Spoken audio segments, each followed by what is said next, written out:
नमस्कार विद्यार्थी बांधवांनो, आज आपण इयत्ता 7वीतील मराठी विषयाचा 8वा पाठ गचक अंधारी हा पाठ अभ्यासणार आहोत. गचक अंधारी या पाठाचं अध्ययन आज आपण करणार आहोत. अशोक मानकर ज्यांचा जन्म 1959 साली झाला, अशा ग्रामीण विनोदी कथालेखकाने लिहिलेला हा पाठ हेमाळपंथी, हुनेर, Ganpat family in New York, gachak अंधारी हे कथासंग्रह मानकर सरांचे प्रसिद्ध आहेत. मानकर सरांचे हे विविध कथासंग्रह प्रसिद्ध आहेत आणि ते एक विनोदी कथालेखक आहेत. चित्रपट, दूरदर्शन मालिका, माहितीपट यासाठी कथा व संवाद लेखन त्यांनी केलेलं आहे.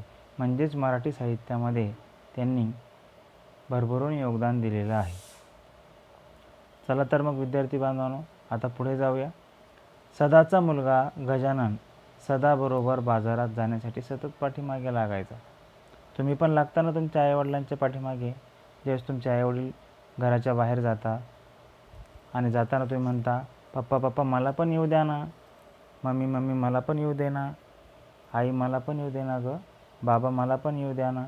अशा रीतीने तुम्ही त्यांना एक आर्त जी विनंती आहे ती करत असता आणि कधीकधी तुमच्या विनंतीला स्वीकारलंही जातं, मात्र कधीकधी नाकारलंही जातं. त्याप्रमाणेच सदाचा मुलगा गजानन सदाबरोबर बाजारात जाण्यासाठी सतत पाठीमागे लागायचा.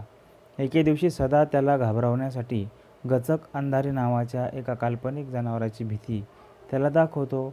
काल्पनिक म्हणजे प्रत्यक्ष सत्यात नसलेलं, ते कल्पनामध्ये असतं आणि ते प्रत्यक्ष नसतं, सत्य नसतं, मात्र ते कल्पना विश्वामध्ये त्याची निर्मिती झालेली असते.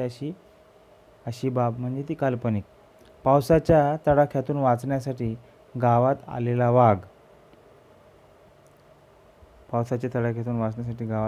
वाघ व बाजाराला निघालेला सदा यांच्यात ज्या घटना घडतात त्या विनोदी व मार्मिक शैलीतून लेखकाने मांडल्या आहेत. अतिशय विनोदी शैलीच्या माध्यमातून लेखकाने या घटना ज्या आहेत त्या मांडलेल्या आहेत.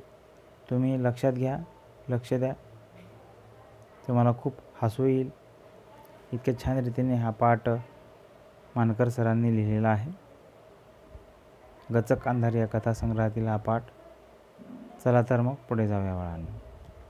एका गावात सदा व सकू नावाचे जोडपे राहत होते.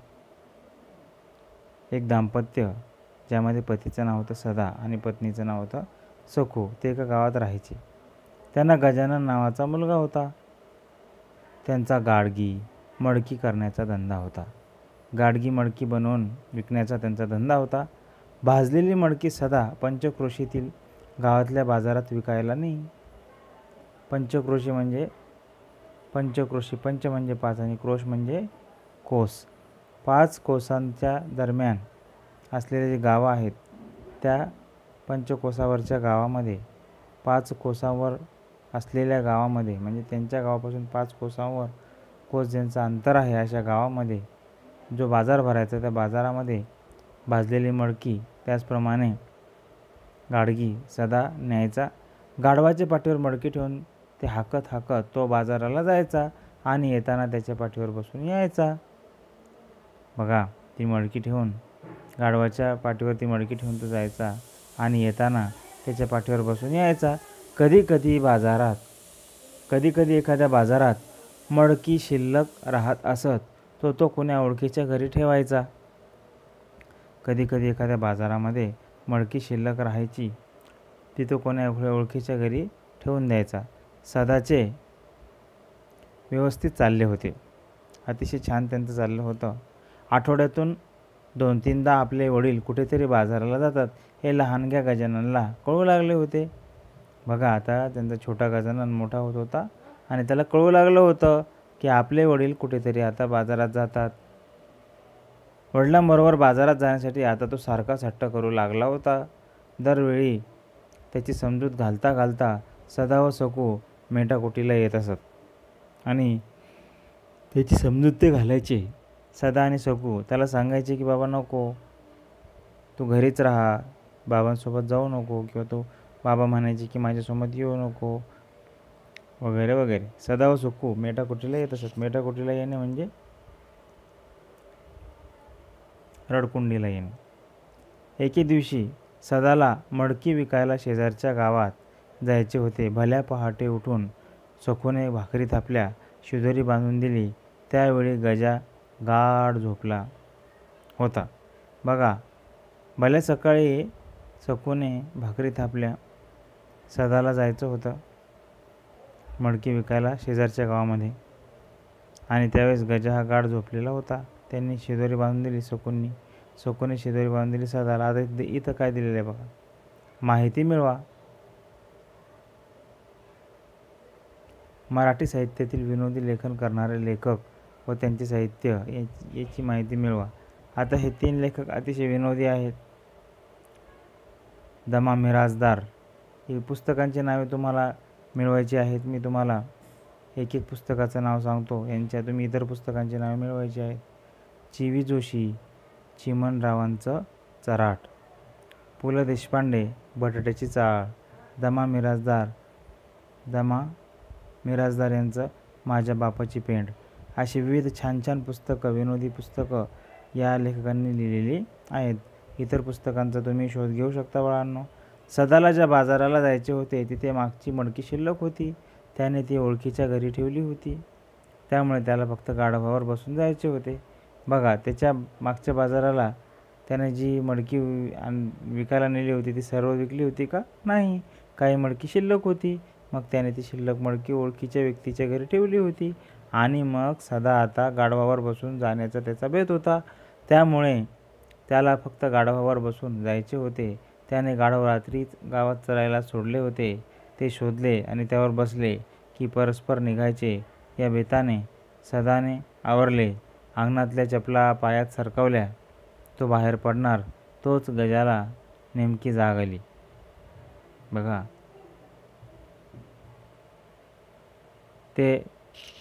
त्याने गाढव रात्रीच गावात चरायला सोडले होते. ते त्याने शोधले आणि त्यावर बसले की परस्पर निघायचे, असं त्याचं नियोजन होतं. अंगणातल्या चपला पायात त्याने सरकवल्या. तो बाहेर पडणार, तोच गजाला नेमकी जाग आली. गजानन उठला. खाटेवरून धाडकन उडी घेऊन पळतच बापाजवळ येऊन त्याने गिल्ला केला, म्हणजे गोंधळ केला. गिल्ला करणे म्हणजे काय? गिल्ला करणे म्हणजे गोंधळ करणे. बघा, गिल्ला केला. मी येतो. सदाने डोक्याला हात लावला. आता सदाला वाटलं की हा झोपलेला आहे, मात्र तो उठला, पळत पळत वडिलांकडे आला आणि मी येतो म्हणायला लागला. रात्री सदाच्या गावालगतच्या परिसरात जोराचा वादळी पाऊस झाला होता. बघा, गावालगतच्या परिसरामध्ये जोराचा पाऊस झाला होता. विजा कडाडल्या होत्या, गारपीट झाली होती, गाराही पडल्या होत्या, आणि त्या तडाख्यात एक वाघ सापडला होता. त्या तडाख्यामध्ये एक वाघ सापडला. वाघाने बावचळून म्हणजे गोंधळात पडून आपल्या जागेवरून पळ काढला होता. आसरा शोधत तो सदाच्या गावात येऊन पोहोचला होता. पहाटेपर्यंत कुठेतरी आश्रय घेऊ. मी झुंजूमुंजू होताच इथून निघून जाऊ. झुंजूमुंजू होताच म्हणजे काय? सकाळ होताच. या हिशेबाने वाघाने गावात जागा शोधण्याचा प्रयत्न केला. इकडे शोध तिकडे शोध करत त्याला एक पडके खिंडार दिसले. एक पडकं घर, एक पडकं खिंडार त्याला दिसलं. आत जाऊन वाघ बाजूच्या भिंतीलगत उभा राहिला. ही सदाच्या घराची मागची भिंत होती, आणि तो ज्या भिंतीलगत उभा राहिला वाघ, ती भिंत म्हणजे सदाच्या घराची मागची भिंत होती. साहजिकच खिंडारात भिंतीशी उभ्या असलेल्या वाघाला सदाच्या घरातले बोलणे स्पष्ट ऐकू येत होते. बघा, त्या खिंडारामध्ये भिंतीलगत तो उभा होता. ती भिंत म्हणजे सदाच्या घराच्या मागची भिंत होती, आणि भिंतीशी उभ्या असलेल्या वाघाला सदाच्या घरातले बोलणे अतिशय व्यवस्थितपणे स्पष्टपणे ऐकू येत होते. सदा विचार करत म्हणाला, बाबू, तुला मी नेलं असतं, पण अंधार किती आहे, रातच आहे ना अजून. गजा उसळला. त्याला थोडा राग आला गजाला. असू द्या, मी येतो. लेका, रस्त्यावर या वक्ती कोला असते बरं. असू द्या. बघा, म्हणजे तो मानायला तयार नव्हता गजा. त्याच्या वडिलाचं म्हणणं मानायला तो तयार नव्हता. लहान लेकराले उचलून नेते म्हणतात तो. बघा, वडील त्याच्या मनात भीती भरावी असं बोलत होते. नेऊ द्या, काही नाही, मी येतो. तिकडे लांडगा येते मग. बघा, मग अगोदर सांगितलं की कोल्हा येईल, त्यामुळे तो घाबरला नाही गजानन. मग वडिलांनी सांगितलं म्हणजे सदाने सांगितलं की मग तिथं लांडगा येतो. तरी तो काय म्हणतो, येऊ द्या, मी येतो, येतो म्हणजे येतो. तरीसुद्धा त्याचा हट्ट जो आहे तो त्याने काही सोडला नव्हता गजाने. मग पुढे काय झालं, पुढे जंगल लागते, जंगलात वाघ असते या टायमाले. आता वाघाची भीती सदाने गजाननला दाखवली. असू द्या, काही भेव नका दाखवू मले वाघाचा फागाचा, काही मला भेव दाखवू नका, म्हणजे मला भीती माझ्या मनामध्ये भरवू नका, अशा रीतीने गजानन सदाला म्हणतोय. ते ऐकून वाघ मनाशी म्हणाला, लोहेचं हॉटेल पोट्ट दिसून राहिलं इचिनं. म्हणजे हा जो मुलगा आहे गजानन, तो अतिशय जिद्दी दिसतोय, असं वाघ मनातल्या मनात म्हणाला. आणि वाघानं खाल्लं तर तुले, सदानं म्हटलं, आणि जर तुला वाघानं खाल्लं तर मग काय होईल. तसा गजा तोंड वेळावत म्हणाला, मले खाल्लं तर तो काय तुम्हाला सोडणार आहे काय.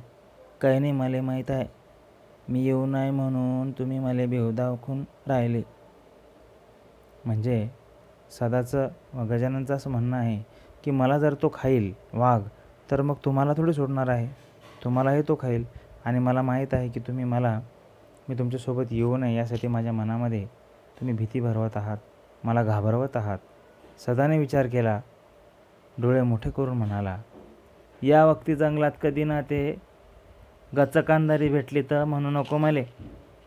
गजा गडबडला. आता वाघानं तो घाबरला नाही. वाघाच्या नावाचा उल्लेख केल्यानंतर देखील गजाननला भीती वाटली नाही. मग गजा गडबडला, गचकांधारी,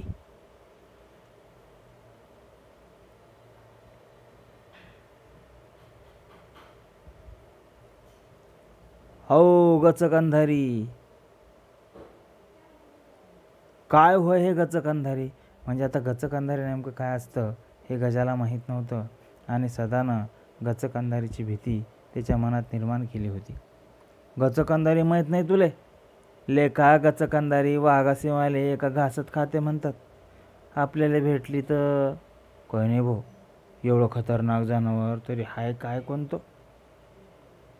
बघा, म्हणजे तुला माहीत नाही का गचकांधारी वाघाला सिंहाला देखील एका घासात फस्त करते.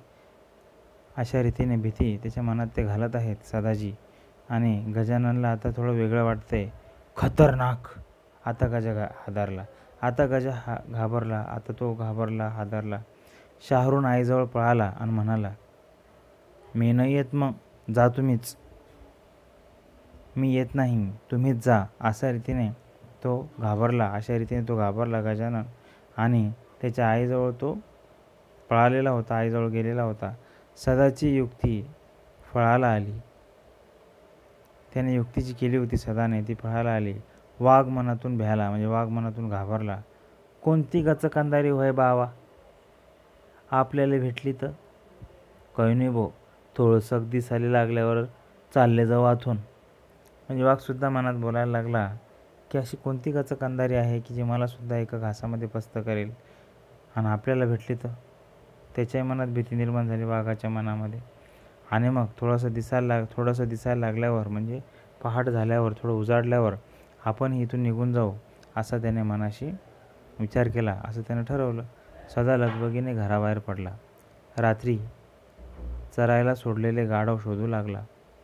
अद्याप गुडूप अंधार होता. ही गल्ली बघ, हा किरडा बघ, तो बघ, असे सगळीकडे फिरत अखेरीस त्याच्या घरामागच्या खिंडाराजवळ आला. बघा, त्याने गाढव जे चरायला सोडलेलं होतं ते त्यानं खूप शोधलं.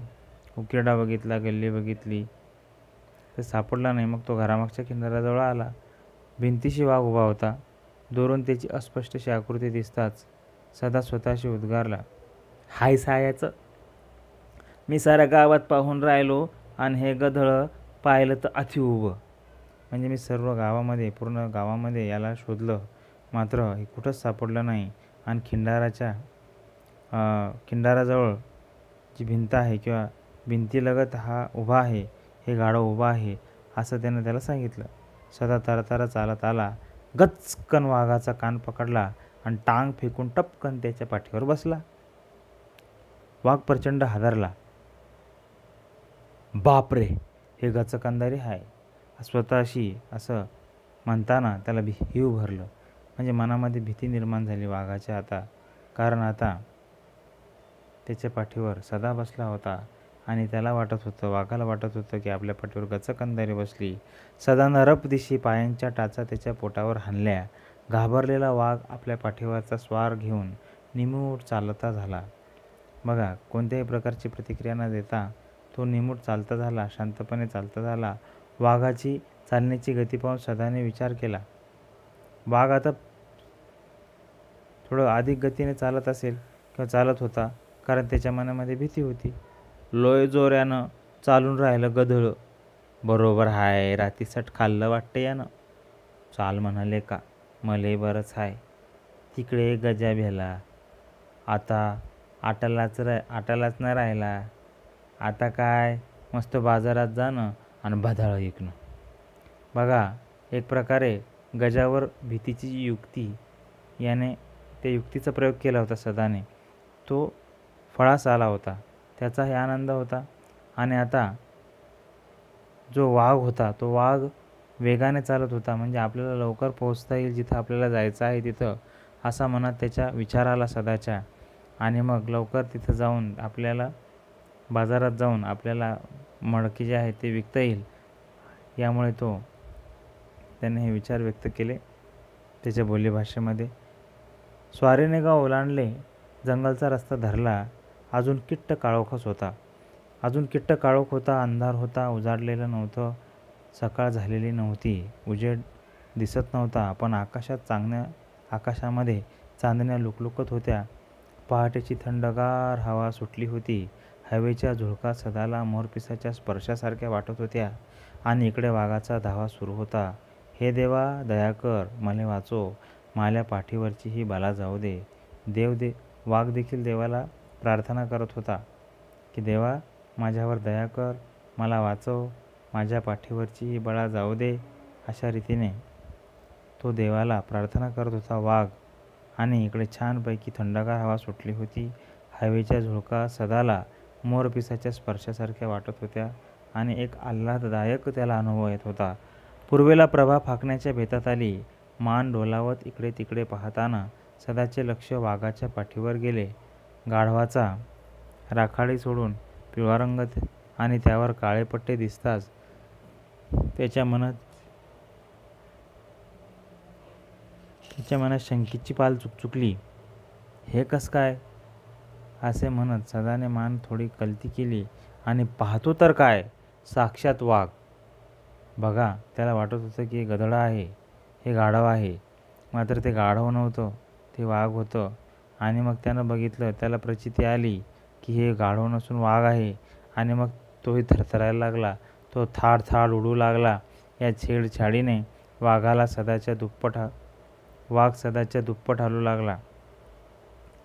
या छेडछाडीनं काय झालं, वाघ अतिशय हलू लागला.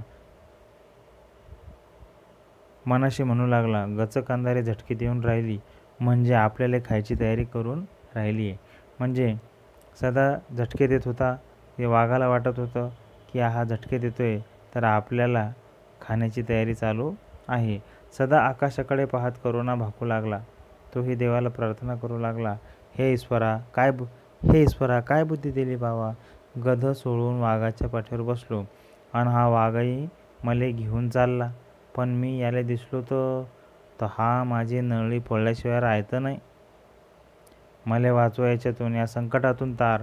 तोही देवाला प्रार्थना करू लागला की देवा, मला या संकटातून वाचव, की मी गाढव समजून वाघावर बसलोय. सदाला दरदरून घाम फुटला. एवढ्या थंड वातावरणातही घामाने तो वरपासून खालपर्यंत थबथबला. डोक्यापासून घामाच्या धारा ओघळू लागल्या. घाम वाघाच्या पाठीवर उतरू लागला.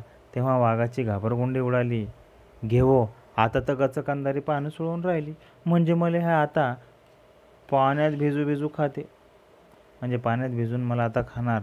आणि गचकंदारी आता पाणी सोडून राहिली. घाम त्याच्या अंगावर पडला. या विचाराने वाघाचे काळी जोरजोरात धडधडू लागले. या विचाराने वाघाचे जे काळीज होते ते जोरजोरात धडधडू लागले. वाघ घाबरू लागला. कापरे भरलेला सदा सुटकेचा काही मार्ग सापडतो का म्हणून इकडे तिकडे पाहू लागला. दूरवर त्याला वडाचे झाड दिसले. त्याच्या पारंब्या जमिनीपर्यंत आलेल्या होत्या आणि हा रस्ता वडाच्या झाडाखालून जात होता. सदाच्या जीवात जीव आला. वाघ जेव्हा झाडाखालून जाऊ लागला तेव्हा सदाने विलक्षण चपळाई केली. लोंबणारी पारंबी पकडत तो वाघाच्या पाठीवरून सटकला आणि सरसर वर गेला.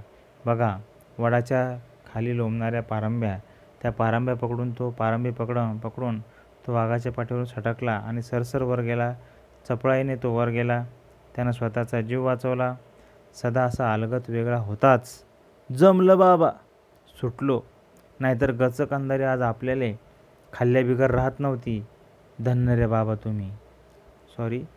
रे बाबा तूही, असे म्हणत वाघ सुसाट पळत सुटला. बघा, म्हणजे वाघालाही वाटलं की आपण गचक अंधारीच्या विळख्यातून आता सुटलेलो आहे, आपला जीव आता वाचलेला आहे. आणि मग त्यानेही विचार व्यक्त केले की जमलं बाबा, सुटलो, नाहीतर गचक अंधारी आज आपल्याला खाल्ल्याशिवाय राहत नव्हती. धन्य रे बाबा तूही, म्हणजे देवाला त्याने धन्यवाद एक प्रकारे दिलेला आहे. इकडे सदानेही त्याचा जीव वाचवलेला आहे. अशा रीतीने छानशीर मजेशीर ही विनोद निर्माण करणारी, क्षणोक्षणी भीती मनात निर्माण करणारी आणि त्यातून विनोद निर्माण करणारी ही अतिशय सुंदर कथा मानकर सरांनी अतिशय छान पद्धतीने ही लिहिलेली आहे. हा पाठ तुम्हाला समजला असेलच अशी अपेक्षा आहे. माझ्या चॅनलला जर तुम्ही सबस्क्राईब केलं नसेल तर कृपया सबस्क्राईब करा, व्हिडिओला लाईक करा, शेअर करा, कमेंट अवश्य करा. तुमच्या काही अडचणी असतील, काही प्रश्न असतील तर त्या प्रश्नांना नक्की उत्तर देण्यात येईल.